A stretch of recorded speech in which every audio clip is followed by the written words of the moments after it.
Hi, this is Kevin Eikenberry, and I'm here to help you reach your potential as a leader and a human being. Welcome to Remarkable TV.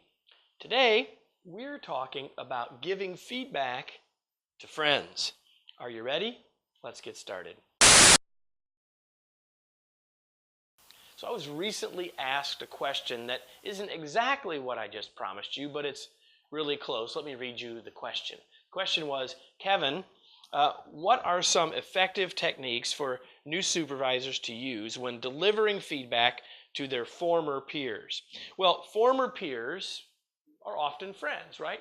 And so giving feedback is hard enough, it can be challenging as it is, and doing it with a friend with some other concerns might make it harder. Here are the two concerns I think people have. Number one is that people are afraid that if I give the feedback, it's going to hurt the relationship.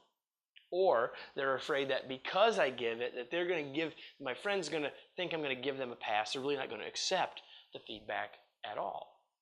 Now, the problem with that, I understand those two concerns, but the problem with that perception is also twofold. Number one is that we don't give the relationship enough of a chance. And the second one is, let's hope that not all feedback is negative. So we're not even framing the question around a lot of feedback that we might give about what people are doing really, really well. So given all of that, let's talk about 3 keys to doing a better job of giving feedback or making that feedback easier to give when you're doing it with a former peer or a friend. First, set clear expectations up front.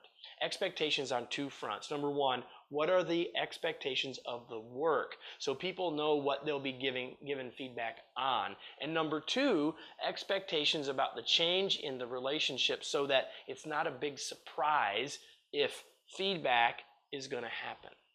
Right? Number 2, the second thing I would say is let the relationship be a way to help make this happen as opposed to hurting it. If there's a level of trust, then use that and bring the feedback from that perspective.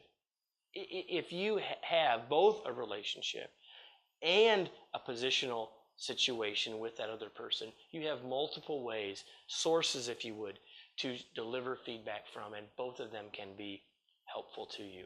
And third, make sure you give the feedback. Don't put it off. Don't let it go. If you set clear expectations on the front end and you give it carefully and tactfully, the chances of it going well are much higher than you might think. So don't wait. Make sure you give it because it's part of your job and because your friend or former peer needs that feedback for them ultimately to be successful. All of that leads us to today's tweet. Giving feedback to friends is easier when expectations are clear up front.